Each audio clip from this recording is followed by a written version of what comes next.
Good morning, dear students of class 4. Welcome back to the second video of lesson number 7, Food and Nutrition. I'm sure you are eating healthy and nourishing food. Now let's have a quick recap. Our diet includes many food items. Food gives us energy and help us to grow. Food provides nourishment to the body. Food makes our bones strong and helps us fight disease. I hope you will agree with me. We must include all the food constituents in our diet for proper nourishment of our body. Let's see what is nourishment.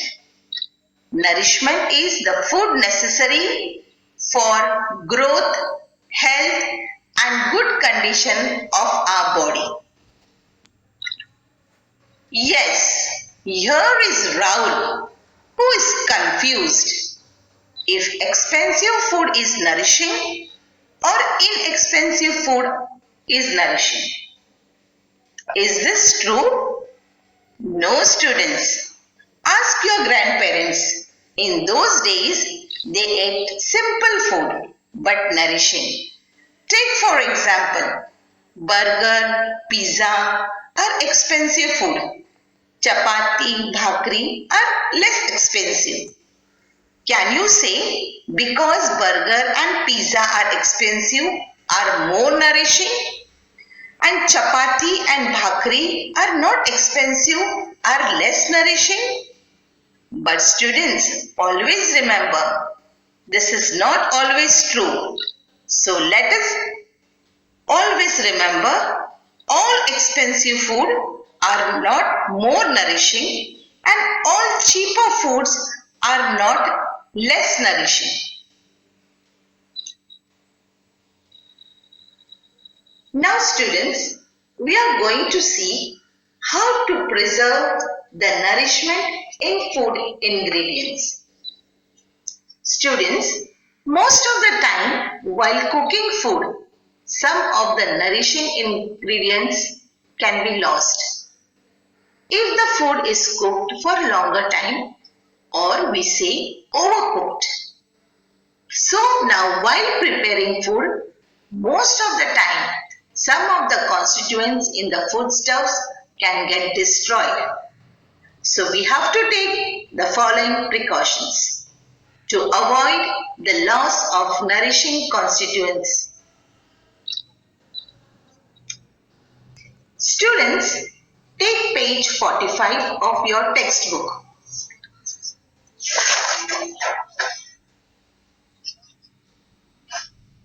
Now let's see. While preparing food items, some of the constituents in the foodstuffs can get destroyed. We can take the following precautions to avoid them.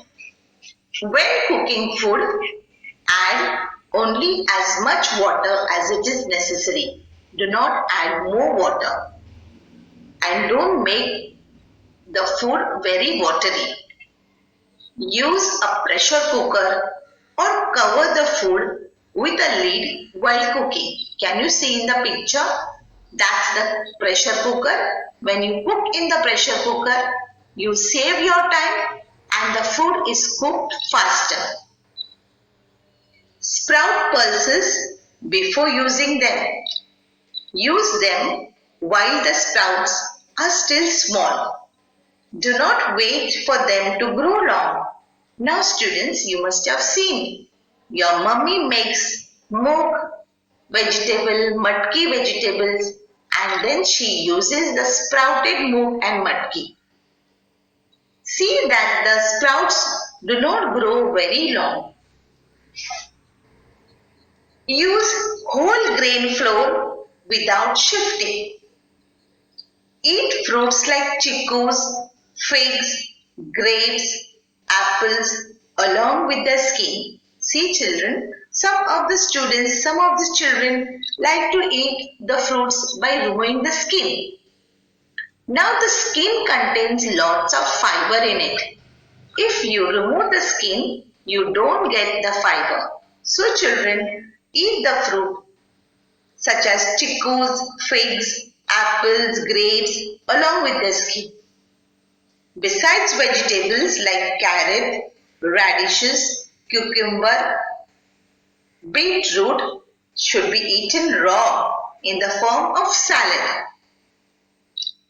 Whenever possible, mix 2 or 3 foodstuffs in a dish. For example, add onions and potatoes to usul. You must have seen when mummy cooks and when you sit down to eat, you see the vegetables are 2-3 vegetables are mixed.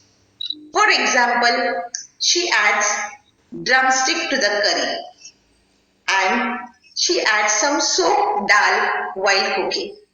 So children, adding such ingredients makes the dish nourishing and tastier.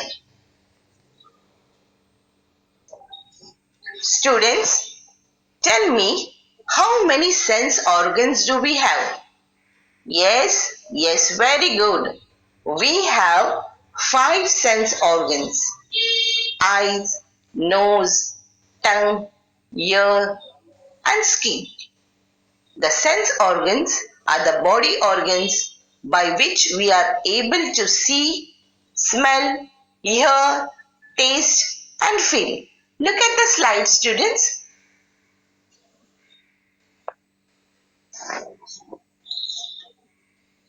Today, let's talk about our tongue. Sense of taste. The organ for taste is tongue.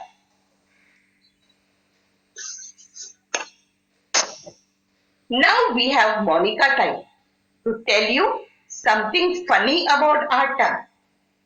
Children, how do we make water sweet without sugar? Just try this.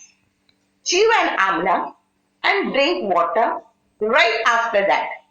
The water tastes sweet. I know you all are confused that we have one tongue, but it tells us all the different tastes. How is it possible? See children, we have only 2 eyes, but how many colors do we see with them? So, one tongue can also tell us many tastes. Now you have to observe this. Wash your mouth, clean your tongue, and stand in front of the mirror. Stick your tongue out and look at it carefully. What do you see?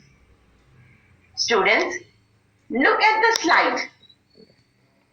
You can see tiny dots on your tongue.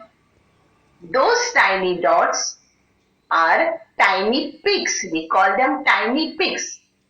They are called taste buds. These taste buds tell us different tastes such as sweet, sour, bitter, and salty.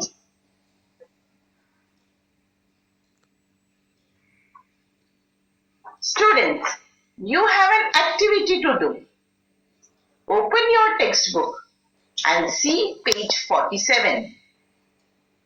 Now you have to collect these things like sugar candy, salt, tamarind or lemon, fenugreek, that is methi seeds, a piece of amla. Taste each one of them and then complete the table on page 47. Let's do an example. Suppose you taste sugar candy and jaggery. Now what is the taste? Yes, it is sweet. So you complete the table on page 47. Now we have another activity and that is play a game. 4 or 5 of you can play this. Students, see page number 47. You can take turn and play this game. You have to be it. Now what is this it? It is a foodstuff. and you have to tell the taste. Now students, let's summarize the lesson. Our diet should include all kinds of foodstuffs. We should not only eat tasty food but healthy and nourishing food. Tiny peaks on the tongue are called taste buds.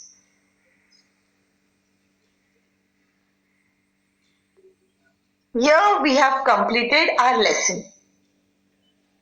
Take page number 49 and write question F and question I. And students, write the notes in your EVS 1 notebook neatly and clearly. Hope the explanation was clear and interesting. So students, keep learning and doing your homework. Eat healthy, stay healthy and safe. Thank you.